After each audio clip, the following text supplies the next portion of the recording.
Tout au long du XXe siècle, le pouvoir soviétique a tenté, sans jamais y parvenir, de résoudre un problème, nourrir le peuple. Les terres de la Russie et de l'Ukraine ont toujours été fertiles.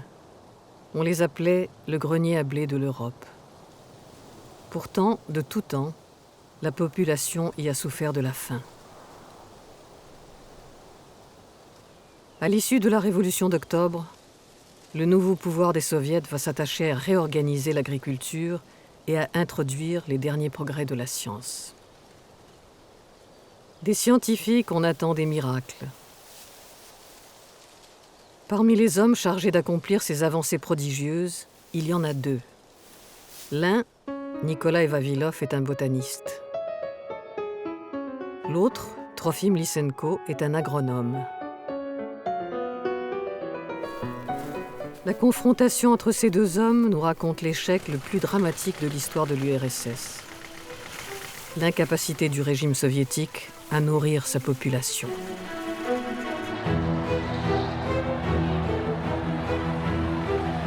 En 1917, alors que la Première Guerre mondiale a déjà dévasté le pays, la Russie plonge dans le chaos des révolutions.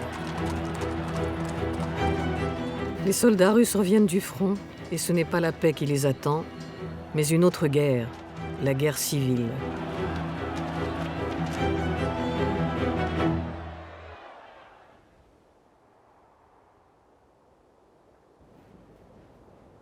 Le pays est en ruine, la population est affamée.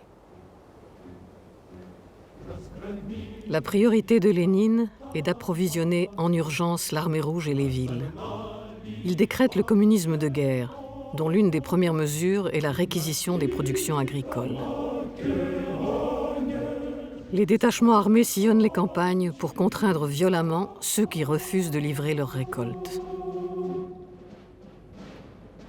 Les paysans, qui endurent depuis des années les conséquences désastreuses des guerres, des révolutions et des intempéries, se retrouvent plus démunis que jamais.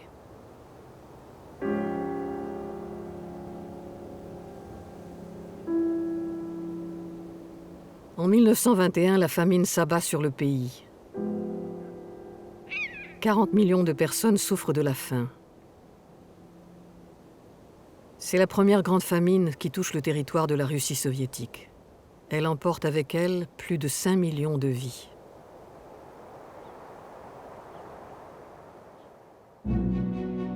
Cette tragédie pousse les nouveaux dirigeants à chercher les moyens de relancer la production agricole. Trouver la solution pour que les paysans reprennent leur activité et que les rendements augmentent rapidement. Lénine ordonne aux députés des soviets d'agir en urgence.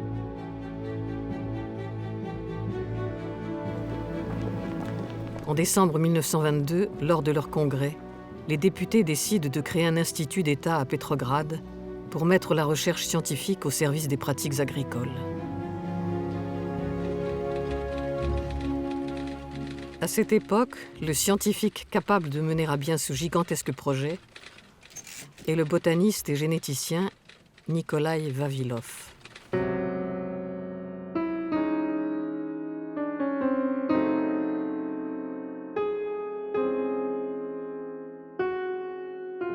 Fils d'un riche entrepreneur moscovite, Nikolai Vavilov a fait de brillantes études supérieures et obtenu le diplôme de l'Institut agronomique de Moscou.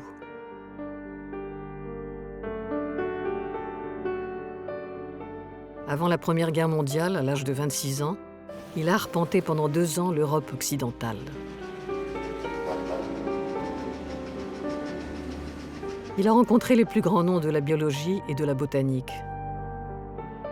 Travaillé comme stagiaire dans les laboratoires les plus réputés, appris l'anglais, l'allemand et le français. Vavilov a une mémoire phénoménale et une énorme capacité de travail. Il dort peu et consacre tout son temps à ses recherches. Il rêve de parcourir le monde pour étudier les plantes. Son intérêt pour la sélection et l'amélioration des semences naît à cette époque.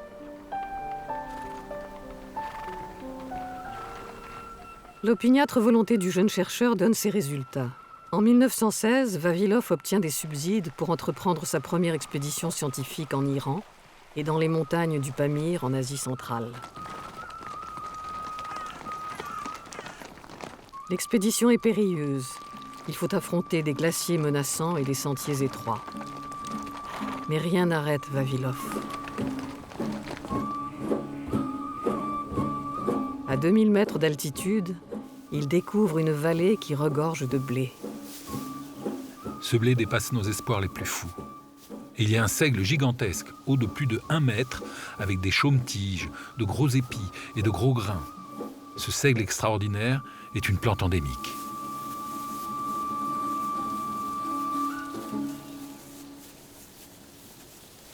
Cette expédition inaugure le grand projet qui occupera Vavilov toute sa vie. Constituer une banque mondiale de semences.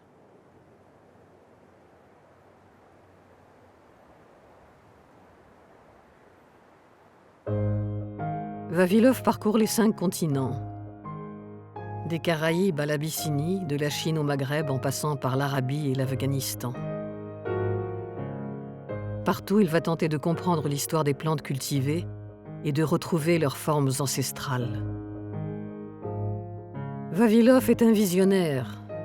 Il est l'un des premiers à prendre conscience de l'importance de la diversité biologique et botanique pour assurer la sécurité alimentaire de l'humanité.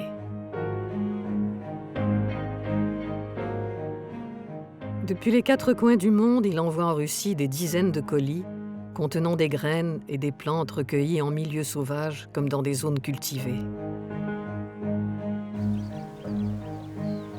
La collection de Vavilov, sa collection mondiale comme il l'appelle, compte des dizaines de milliers de spécimens entreposés dans son institut à Petrograd et dans toutes ses stations expérimentales réparties sur le territoire du pays.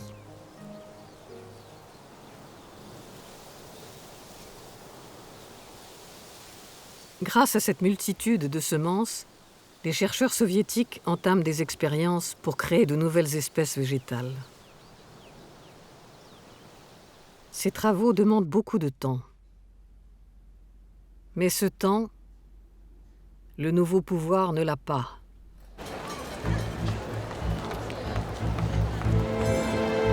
L'état de l'agriculture est catastrophique. Il est devenu urgent d'agir concrètement pour redresser le pays. C'est en 1921 que Lénine constate l'échec du communisme de guerre.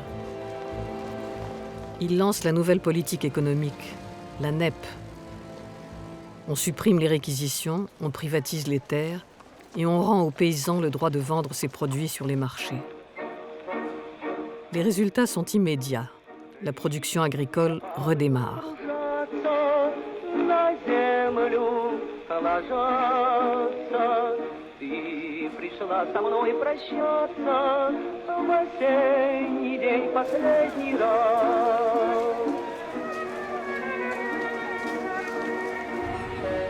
La Russie a néanmoins un besoin vital de blé pour ensemencer ses terres. Le gouvernement envoie Nikolai Vavilov aux États-Unis pour acheter aux entreprises américaines quelques tonnes de semences payées en or prélevées dans les réserves du jeune État soviétique. Durant ce voyage, Vavilov visite le laboratoire du célèbre généticien américain Thomas Hunt Morgan. Les travaux de Morgan sur les chromosomes et la transmission du patrimoine génétique passionnent Vavilov depuis quelques années. Morgan, lui, voit en Vavilov un jeune et brillant chercheur. À cette époque, la communauté scientifique mondiale connaît une véritable révolution avec l'émergence de la génétique. Vavilov est un fervent adepte de la génétique. Il est persuadé qu'elle peut faire progresser l'agriculture.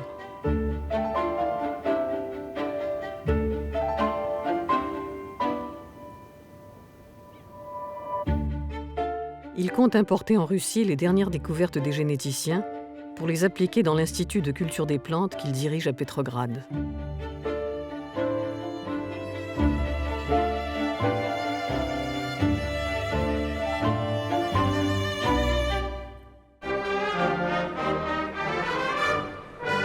En 1925, le nouveau pouvoir fête en grande pompe les 200 ans de l'Académie des sciences de Russie.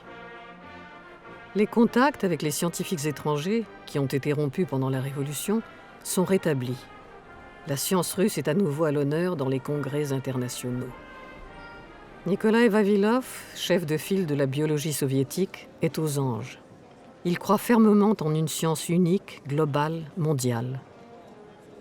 Pour lui, la révolution scientifique s'inscrit pleinement dans la révolution communiste et l'accompagne. Sans la science, on ne peut construire le socialisme. Le travail de sélection des plantes, à grande échelle, commence avec la Révolution.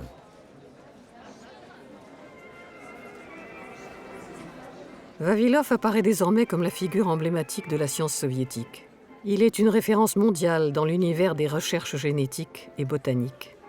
Et ses travaux sont reconnus par ses pairs dans le monde entier.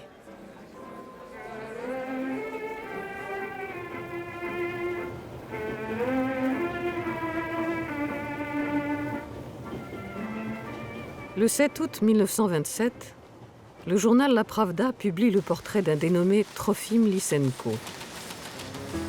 Ce jeune agronome de 29 ans travaille dans l'une des stations expérimentales de l'immense institut dirigé par Vavilov et s'est fait remarquer pour les résultats intéressants de ses expérimentations.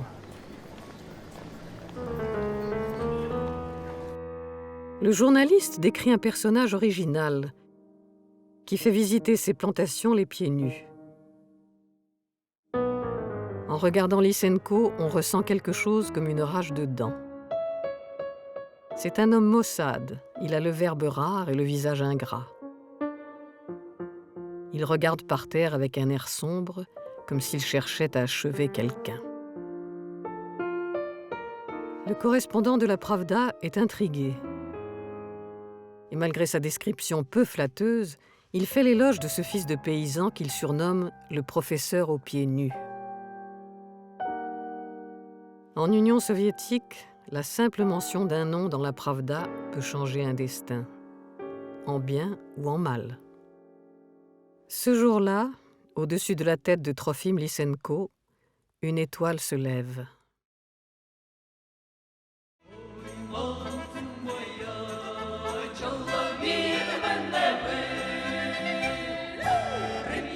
Trofim Lysenko est né en Ukraine au sein d'une famille de paysans pauvres. Il était le fils aîné et comme le veut la tradition, il a passé son enfance à aider son père dans les champs. À l'âge de 13 ans, il est allé à l'école du village où il a appris à lire et à écrire. Jeune, Lysenko avait un rêve, devenir agronome. Il a poursuivi ses études en apprenant l'horticulture, puis en suivant les cours de l'école agronomique de Kiev. L'article de la Pravda renforce la confiance de Lysenko en ses capacités de chercheur en agronomie. La même année, Lysenko annonce sa première trouvaille, la vernalisation. C'est une méthode qui consiste à planter au printemps les blés d'hiver. Pour déclencher la croissance des semences, on les humidifie et on les soumet à un traitement au froid. Lysenko prétend que la vernalisation permettra de multiplier les récoltes par 3. Au moment où Lysenko commence à faire parler de lui, la politique agricole soviétique est en pleine mutation. En 1929, Staline met fin à la NEP et proclame le grand tournant. De fait, la nouvelle politique économique lancée par Lénine est très mal vue par l'aile gauche du Parti communiste. On dit que Staline, en pensant aux paysans qui s'enrichissent sur leurs terres privatisées, n'endort pas la nuit. Staline lance donc la collectivisation totale et forcée de l'agriculture et décrète la création des kolkhozes et des sovkhozes, immenses fermes d'État appelées à remplacer toutes les petites exploitations.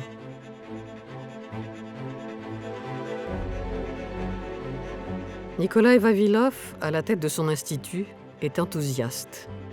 Il pense que cette nouvelle organisation va permettre aux paysans russes d'accéder au progrès scientifique. Il écrit « La science, voilà la force principale. Sovkhoz, kolkhoz ou ce que vous voulez, il faut que les nouveaux paysans s'attellent à la terre avec la science. »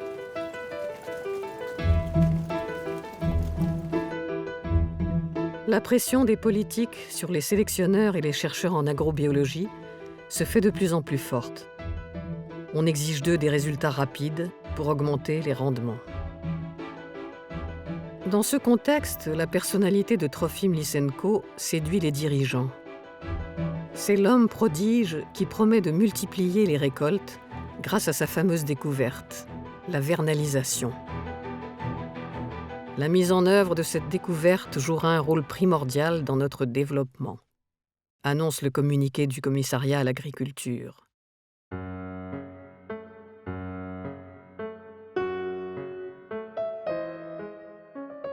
Nikolai Vavilov s'intéresse à Lysenko. Il s'intéresse à toutes les expérimentations qui peuvent nourrir la recherche scientifique. Ce jeune agronome impressionne l'académicien par son énergie et son audace. Il l'invite à faire un exposé au congrès pan-soviétique des généticiens et sélectionneurs à Leningrad. Y sont conviés de nombreux scientifiques étrangers. L'exposé de Lysenko ne suscite aucun enthousiasme. Les généticiens présents font remarquer que la vernalisation n'a rien d'une nouveauté. Ils la considèrent même comme un remède de grand-mère dont on ne peut espérer de résultats sur le long terme. Le fils de paysan comprend alors qu'il n'est pas le bienvenu dans le monde des scientifiques.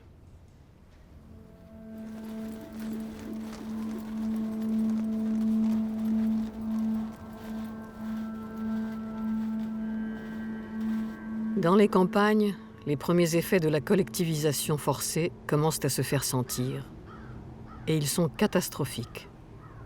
Les paysans qui se sont enrichis pendant la NEP, les koulaks, en désaccord avec cette nouvelle politique, refusent de rejoindre les kolkhozes. Staline ordonne de les éliminer. Commence alors la dékoulakisation des campagnes. Avec l'aide de l'armée rouge et de la police politique, on confisque les terres de tous ceux qui renâclent devant la collectivisation, on saisit leurs biens, on les exécute sur place, on les déporte dans les camps de travaux forcés.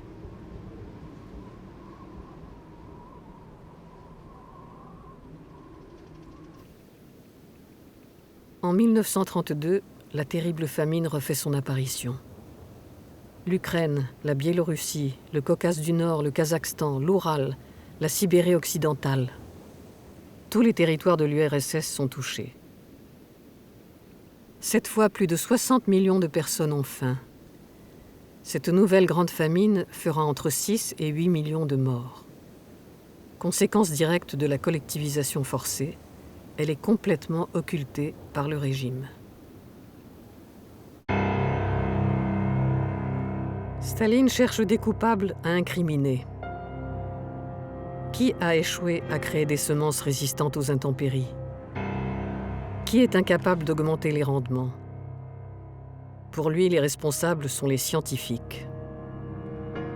Une vague d'arrestations déferle alors sur les biologistes et les agronomes.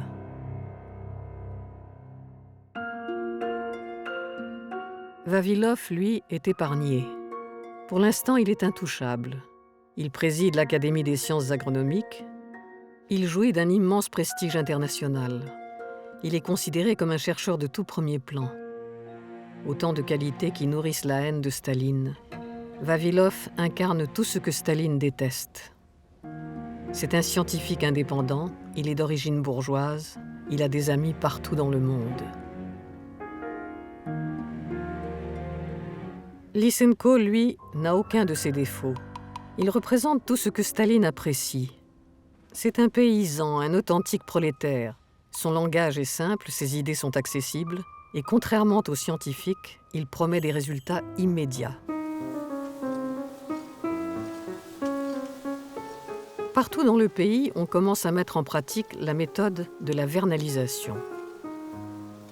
Trofim Lysenko fait preuve d'un certain génie pour promouvoir ces méthodes. Il envoie régulièrement des communiqués aux journaux et aux autorités politiques pour les tenir informés des résultats de son travail. Mais tout le monde ignore que la méthode d'évaluation des résultats n'a aucune valeur. Elle est réalisée au moyen de simples questionnaires déclaratifs, et les kolkhosiens, par peur des représailles, donnent des chiffres erronés que personne ne vérifie. Lysenko n'hésite plus à surenchérir.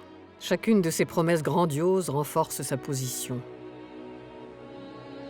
Il est en fait un adepte du bluff inhérent au système stalinien. Plus c'est gros, plus ça passe. Tous les chiffres de l'économie et toutes les statistiques sont trafiqués pour être conformes aux attentes de Staline. Les prévisions des plans quinquennaux sont surévaluées et irréalistes. C'est l'époque où l'on crée de toutes pièces des mythologies héroïques, comme le fameux stakhanovisme, du nom du mineur Stakhanov, qui, selon la légende, aurait multiplié par 14 la quantité de charbon extraite en une journée. Чем объяснить, что стахановское движение оказалось таким назревшим? Таковы причины того, что оно так объяло все отрасли нашего хозяйства, все районы и области нашей великой страны. Где причины? Их много, этих самых причин. Можно было бы указать несколько. Во-первых, жить стало лучше. Жить стало веселее.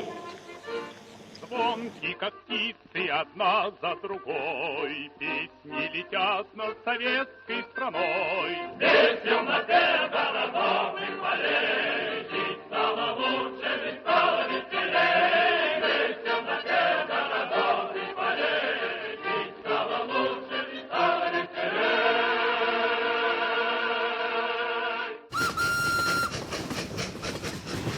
En août 1932, Nikolaï Vavilov se prépare pour un voyage aux États-Unis, à Ithaca, où se tient le 6e congrès international des généticiens dont il est le vice-président. Vavilov pense que c'est là une excellente occasion de promouvoir les travaux de Lysenko à l'étranger. Avec l'accord du commissariat à l'agriculture, il invite donc l'agronome à faire partie de la délégation soviétique. Mais Lysenko refuse. Il ne parle aucune langue étrangère, il ne se sent pas à l'aise dans un environnement académique. Au Congrès, dans son discours sur le succès de la biologie soviétique, Vavilov déclare « L'extraordinaire découverte de Trofim Lysenko ouvre des possibilités immenses et inattendues aux agriculteurs et généticiens du monde. »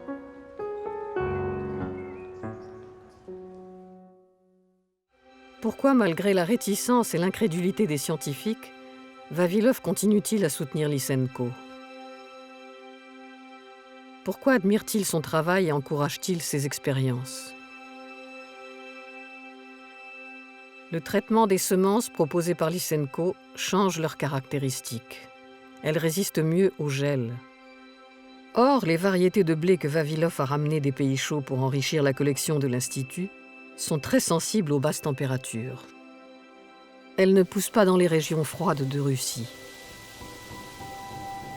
Vavilov pense que si on leur applique la méthode de Lysenko, on peut élaborer de nouvelles variétés résistantes au gel et obtenir ainsi des récoltes abondantes. Voilà pourquoi Vavilov mobilise les équipes de son institut et propose de mettre sa collection mondiale de semences à la disposition des expériences de Lysenko.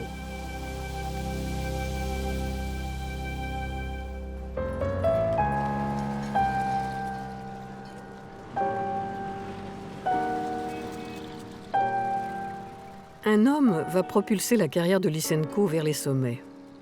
Son nom est Isaac Prezent. Il s'agit d'un juriste qui a choisi la biologie comme champ d'application de ses compétences. Quand il rencontre l'agronome, il comprend tout le bénéfice qu'il peut tirer de cet homme du peuple en pleine ascension. Il devient son mentor et son porte-parole. Isaac Prezent sait que Lysenko n'ira pas bien loin sans une solide assise idéologique. Il se charge de la lui fournir. Pour propulser la carrière de Lysenko, il faut que ses théories soient conformes à l'idéologie marxiste-léniniste.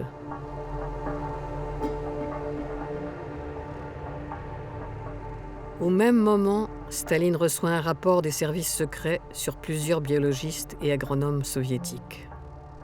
Les positions politiques de Nikolaï Vavilov sont hostiles au Parti communiste et au pouvoir des soviets, dit le rapport. Dans un cercle restreint, Vavilov critique les méthodes du gouvernement soviétique, le rendant responsable des famines. C'est l'un des premiers documents que les agents des services secrets classent dans le dossier de Nikolaï Vavilov. dossier qui grossira avec le temps.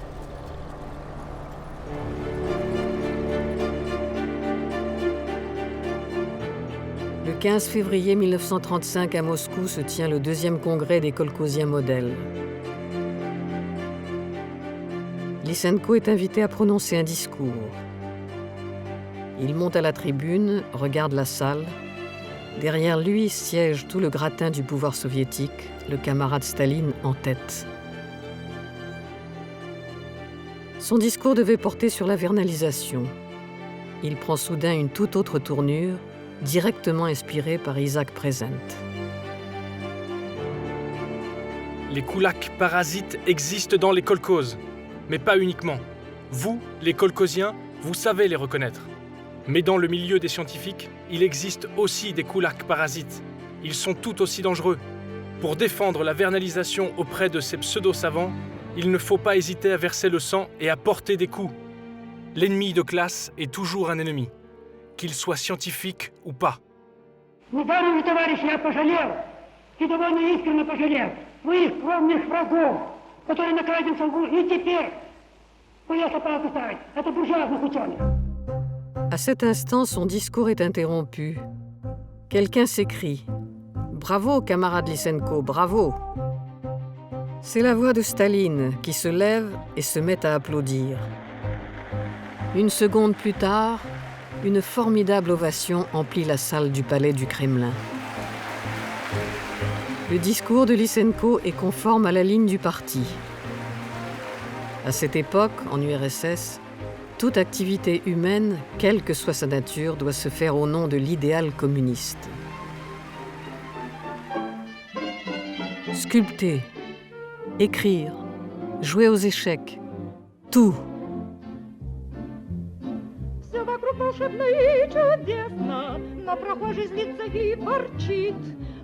La biologie est logée à la même enseigne. Le débat scientifique se transforme en débat politique. Au cœur de ce débat se trouve la théorie de l'hérédité. Comment les organismes vivants, les hommes, les animaux, les plantes, transmettent-ils leurs caractéristiques à leur descendance? Peut-on transformer l'individu durant sa vie et le rendre meilleur, plus beau, plus résistant, plus obéissant? Et si oui, comment? Les généticiens formels, les adversaires de Trofim Lysenko et Isaac Prezent, affirment que les caractéristiques des organismes vivants se transmettent par des gènes et que ce sont les chromosomes qui jouent le rôle de support physique de l'hérédité.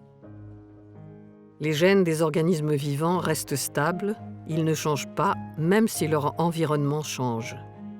En revanche, Lysenko et ses partisans rejettent l'existence des chromosomes. Ils proclament que les caractéristiques des organismes vivants changent en fonction du contexte environnemental et se transmettent à la descendance. Cette théorie ne repose sur aucune donnée scientifique. Ce n'est qu'une transposition forcée d'un discours politique. Le progrès de l'espèce provient de l'effort des individus. S'appuyant sur cette base, Lysenko qualifie la génétique de science bourgeoise, incompatible avec le marxisme-léninisme. Alors que lui, Lysenko, défend la seule, la vraie science, la science prolétarienne. Cette vision de la science convient parfaitement à Staline. Elle va dans le sens de sa thèse, selon laquelle l'environnement favorable, développé par la société communiste, pourra modifier les caractéristiques des individus et donner naissance à l'homme nouveau. Or, les théories des généticiens formels se mettent en travers de ce projet grandiose. La génétique devient donc une science scélérate. À partir de ce moment-là, Lysenko et ses amis vont tout faire pour l'anéantir. Vavilov tente de résister. Cependant, il refuse d'entrer dans un débat idéologique, qui selon lui n'a aucun intérêt. Pour lui, seule la science importe, et c'est elle qui viendra à bout de toutes ces inepties. Mais entre Vavilov et Lysenko, le fossé est désormais trop profond. Toute collaboration est devenue impossible. Les amis de Vavilov sont arrêtés ou destitués. Vavilov lui-même se sent menacé. Pourtant, il proclame publiquement Je pense que l'édifice de la génétique demeure inébranlable. parce qu'il est étayé par une grande quantité d'expérimentations précises. Réfuter l'édifice de la génétique ne serait possible qu'en lui opposant une même quantité d'expérimentations tout aussi précises. En leur absence, la génétique demeure. Nous irons au bûcher, nous serons brûlés vifs, mais nous ne renierons pas nos convictions. Оглашается приговор. Именем Союза Советских Социалистических Республик, военная коллегия Верховного Суда Союза. C'est à ce moment, en 1937, que commence la grande terreur stalinienne. De grands procès spectaculaires contre les ennemis du peuple se tiennent à Moscou. Partout en URSS, des manifestations populaires sont organisées pour convaincre l'opinion publique d'une vaste conspiration anti-soviétique. Бухаринской враги хотели нашу молодую Советскую Республику, ее разделить на куски. Но у нас есть НКВД, который руководит верный сталист Николай Иванович Ежов. Entre 1936 et 1938, on dénombre 700 000 exécutions et 2 millions de personnes déportées au goulag. L'ensemble de la société est touché par les purges. Le monde des scientifiques n'est pas à l'abri. Parmi les centaines de biologistes, botanistes et agronomes condamnés, on retrouve tous ceux qui ont pris position contre la théorie de la science prolétarienne.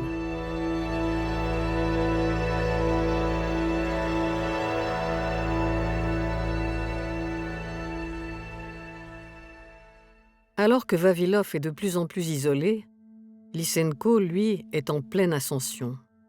Il est nommé président de l'Académie des sciences agronomiques. Il a désormais un accès privilégié au Kremlin.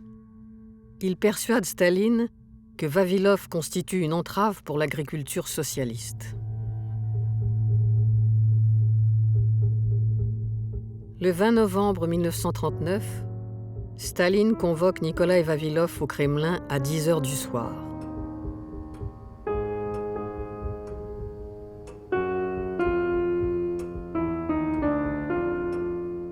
Il le reçoit dans son bureau à minuit. Il ne propose pas à Vavilov de s'asseoir. « Camarade Vavilov, allez-vous continuer longtemps à vous occuper des petites fleurs et autres fariboles ? Qui va s'occuper d'augmenter les rendements agricoles ?» demande Staline. Vavilov tente de se justifier en expliquant le travail titanesque qu'est en train d'effectuer son institut. Staline fait les 100 pas, la pipe à la main. Il coupe la parole à Vavilov. « C'est tout ce que vous avez à dire ? Vous pouvez disposer. » C'est la dernière entrevue entre les deux hommes.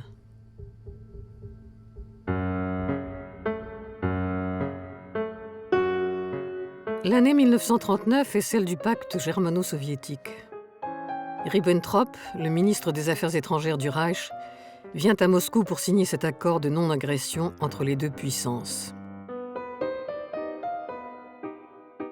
Le pacte déclenche un véritable partage de l'Europe orientale entre l'URSS et l'Allemagne nazie. Il permet à l'URSS d'annexer plusieurs territoires, dont l'ouest de l'Ukraine.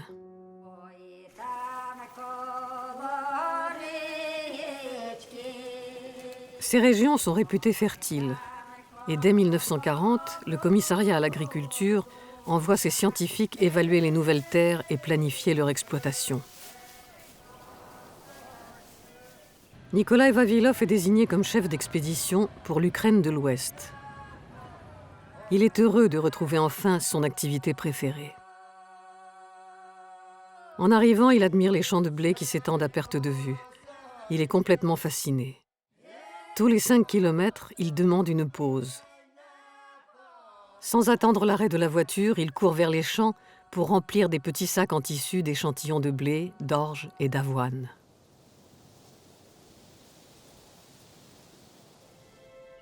Le 6 août 1940, devant le foyer où sont logés les membres de l'expédition, tard dans la soirée, s'arrête une voiture noire.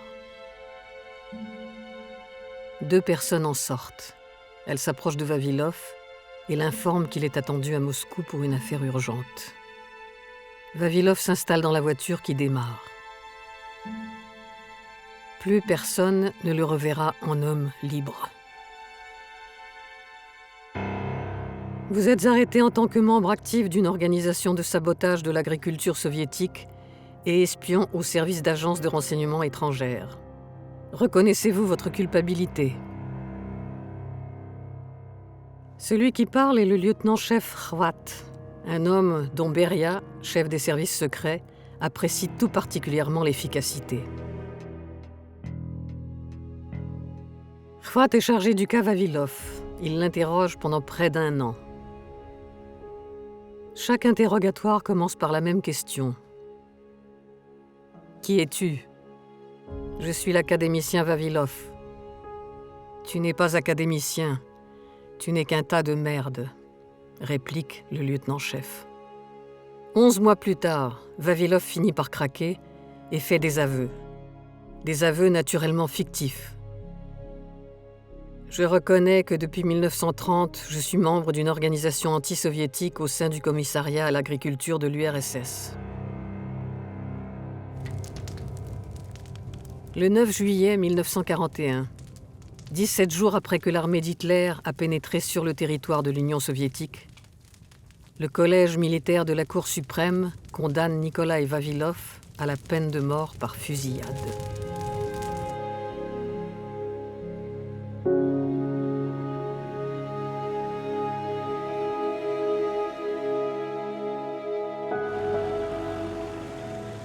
Le 14 octobre, les Allemands sont aux portes de Moscou.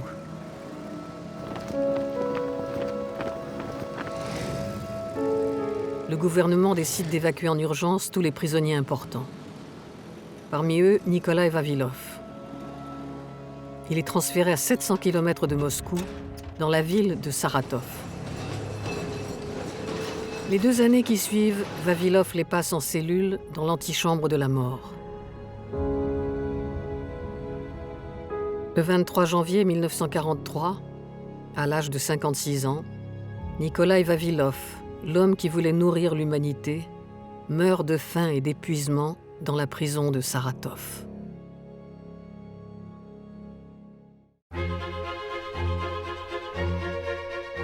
La guerre relègue les débats scientifiques au second plan. Toutes les énergies sont mobilisées pour la défense du pays. L'occupation par les Allemands d'un immense territoire agricole aggrave la situation déjà désastreuse de l'agriculture soviétique. Pendant que les hommes sont au front, les femmes, les enfants et les vieillards tentent de survivre sur les terres dévastées. Partout, les ressources manquent et la famine refait son apparition, surtout dans les campagnes. Dans les villes, on décide de recréer des petits potagers privés, des sortes de jardins ouvriers pour lutter contre la pénurie. On y cultive principalement la pomme de terre. C'est dans ces moments que le talent de Lysenko se révèle efficace. L'agronome fait ressusciter une méthode ancestrale de culture de la pomme de terre qui consiste à ne planter que la partie contenant les germes. En d'autres termes, on peut planter les germes et manger la pomme de terre elle-même. La méthode est parfaitement adaptée aux petits lopins privés. Lysenko fait publier ses conseils dans les journaux. Ils permettent de lutter contre la famine et Lysenko connaît un regain de popularité. Il obtient le grade de héros de l'Union soviétique. Une médaille de plus à sa boutonnière.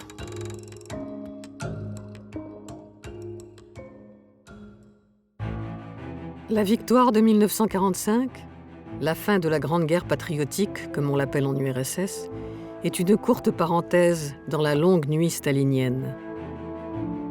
Les Alliés se parlent, de part et d'autre du rideau de fer, les scientifiques se remettent à communiquer. Les échanges reprennent. Les chercheurs étrangers qui viennent en URSS commencent à poser des questions. Où est passé le grand Nikolai Vavilov ? Personne n'est en mesure de leur répondre. Staline a une idée pour faire taire les interrogations trop pressantes des savants occidentaux. À cette époque, il est à la recherche de la personnalité à laquelle il peut confier la présidence de l'Académie des sciences de l'URSS.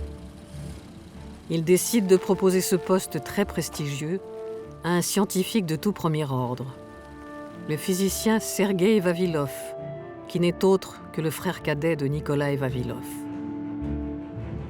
Staline le convoque au Kremlin.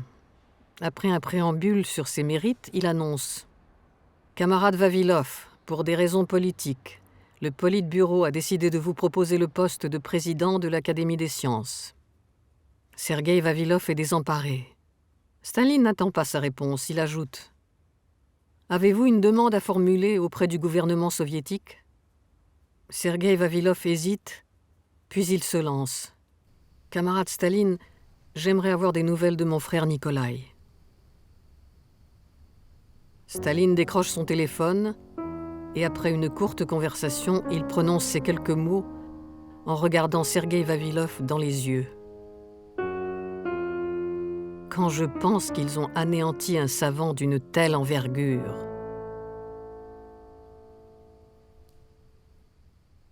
En une phrase, Staline se décharge de sa responsabilité dans le sort tragique du plus grand homme de science soviétique. Entre 1946 et 1948, le retour de la famine fait plus d'1 million de victimes. Une fois de plus, la politique du Kremlin a sa part de responsabilité. Plutôt que de redistribuer les récoltes à la population, l'URSS exporte plusieurs millions de tonnes de blé en échange de matériel industriel pour la reconstruction du pays. Afin de s'assurer une bonne image dans l'opinion française à une époque où les communistes sont au gouvernement, l'URSS fournit 500 000 tonnes de blé à la France.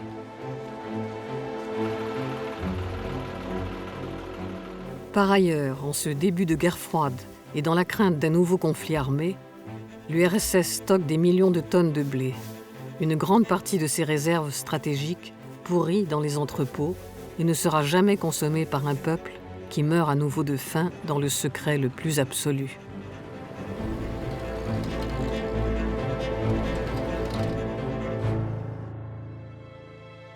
Staline convoque Lysenko au Kremlin pour parler de la situation de l'agriculture. « Camarade Lysenko, j'ai vaincu le fascisme, c'est à vous de vaincre la nature et de nourrir notre peuple. » Lysenko répond qu'il peut résoudre les problèmes dans un délai record. À la condition d'être débarrassé, dit-il, de ces généticiens qui ne cessent de se prosterner devant l'Occident. Camarade Staline, les gènes n'existent pas. C'est un mythe inventé par les idéalistes. Qu'est-ce que ce gène exactement? Qui l'a vu? Qui l'a touché? Qui l'a goûté? Staline sait que Lysenko est contesté par les défenseurs de la génétique. Il lui demande de réaffirmer son autorité lors d'une session extraordinaire de l'Académie des sciences agronomiques. La veille du discours, Staline demande à Lysenko son texte. Il le relit, le corrige et ajoute quelques formules de son cru. Là où, par exemple, Lysenko écrit « génétique bourgeoise », Staline barre et remplace par « génétique réactionnaire ». Le 31 juillet 1948, Lysenko, en serviteur zélé du parti, prononce devant l'Académie le discours revisité par Staline.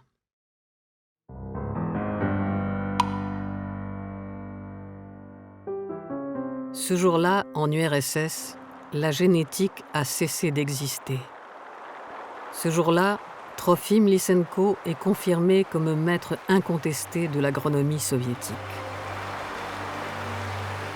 Un mois plus tard, on le décore de l'ordre de Lénine et on fête en grande pompe ses 50 ans. Ironie du sort, c'est Sergueï Vavilov, le frère de Nikolai, qui prononce le discours inaugural présentant Lysenko comme un scientifique hors pair.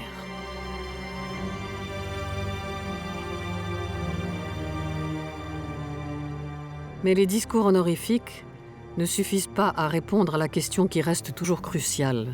Comment nourrir le peuple? La sécheresse constitue un problème majeur pour l'agriculture. Staline, qui se prend pour un scientifique, est persuadé que si l'on en vient à bout, on va enfin pouvoir remplir les greniers du pays. Il imagine un projet baptisé « Le grand plan de modification de la nature ». Il s'agit de créer d'immenses zones forestières pour arrêter les vents qui dessèchent la steppe.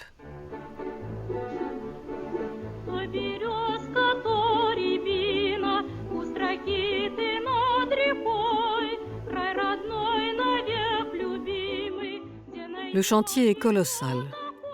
On plante des arbres sur 120 millions d'hectares. Des dizaines de millions de personnes sont mises à contribution pour mener à bien le plan stalinien.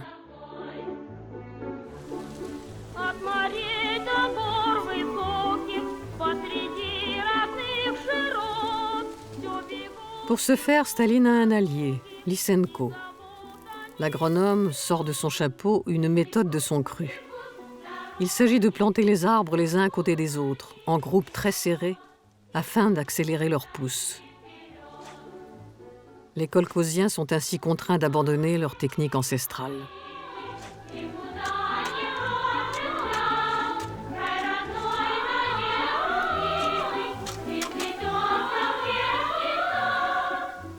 Cette méthode conduit à une véritable catastrophe. Les arbres meurent par centaines de millions. Entre 1948 et 1953, on a planté 2,5 fois plus d'arbres que durant les 250 ans qui viennent de s'écouler. Seuls 4% d'entre eux atteignent l'âge adulte, grâce aux kolkhosiens qui ont désobéi aux directives de Lysenko et les ont plantés et cultivés à l'ancienne.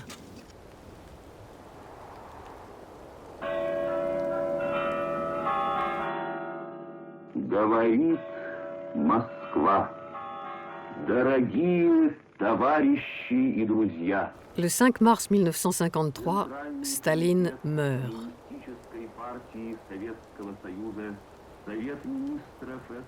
À peine a-t-il trouvé sa place dans le mausolée aux côtés de Lénine que les nouveaux maîtres du Kremlin mettent en cause sa politique agricole. Moins de 2 ans plus tard, quand Nikita Khrouchtchev prend seul la tête du parti et de l'État, pour la première fois, on révèle l'existence de la famine des années d'après-guerre, les cas de cannibalisme, on évoque librement la pénurie de céréales, les récoltes insuffisantes. Alors Khrouchtchev, tout comme Staline l'a fait avant lui, lance le pays dans toutes sortes de programmes gigantesques qu'il a lui-même concoctés. Il s'attaque aux immenses étendues de terre vierge au Kazakhstan et en Sibérie. Il annonce que l'agriculture doit tout miser sur le maïs. « Je suis Monsieur Maïs », aime-t-il répéter à qui veut l'entendre. Mais la chose est plus facile à dire qu'à faire, car les semences hybrides de maïs manquent cruellement. La génétique ayant été anéantie, il n'y a plus personne pour les obtenir.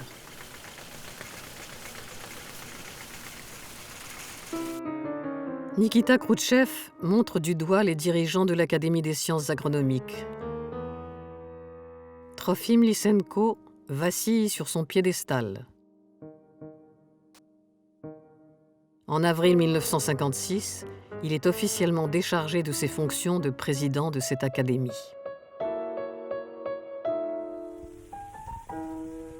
Quant à Khrouchtchev, il va chercher le salut de son agriculture chez ses ennemis, les Américains.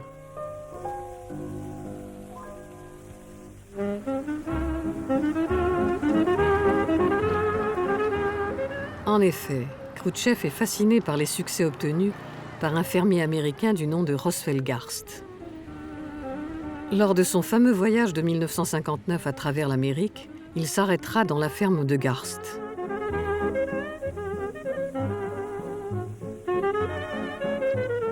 Sous les regards des caméras du monde entier, il s'extasie devant les résultats impressionnants des cultures du fermier de l'Iowa et s'écrie « Pourquoi on n'aurait pas la même chose chez nous ?»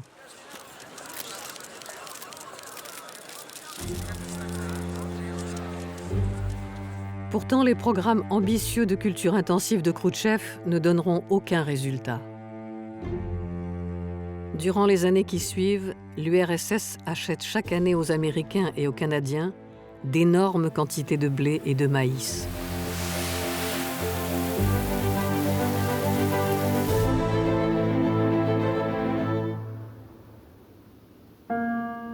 Et c'est alors que le coriace Trofim Lysenko, qui cherche par tous les moyens à se rapprocher du nouveau pouvoir, refait surface. Il invite Khrouchtchev dans sa station expérimentale et lui montre les résultats de sa nouvelle trouvaille, un engrais miraculeux d'un genre inédit qui augmente le rendement des céréales. Le chef du Kremlin est impressionné. Lysenko retrouve grâce aux yeux du parti. Mais l'agronomie soviétique, elle, ne retrouvera pas le chemin du succès. Le retard accumulé pendant toutes les années de la mainmise de Lysenko ne sera jamais rattrapé.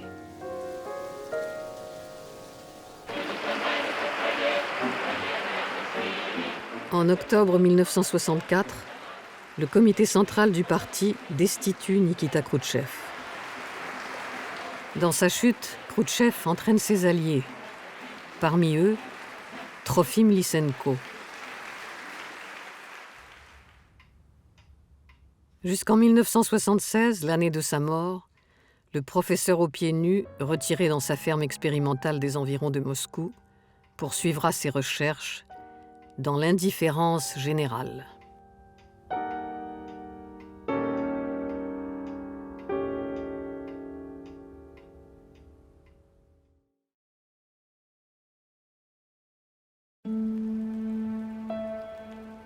Pendant la Deuxième Guerre mondiale, tandis que Nikolai Vavilov mourait de faim dans la prison de Saratov, la ville de Leningrad subissait un terrible blocus.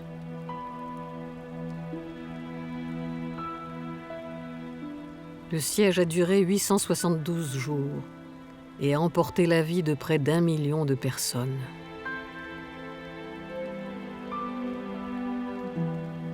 Sur la place de Saint-Isaac, l'Institut de culture des plantes créé par Vavilov abritait plusieurs tonnes de graines, de noix et de tubercules amassées par le botaniste dans ses expéditions à travers le monde. 13 scientifiques de l'Institut ont préféré mourir de faim plutôt que de toucher à la collection mondiale de Vavilov. Aujourd'hui, cette formidable banque de semences compte plus de 325 000 spécimens de végétaux. C'est un trésor de la biodiversité dont Nikolai Vavilov rêvait qu'il permette un jour de nourrir l'humanité.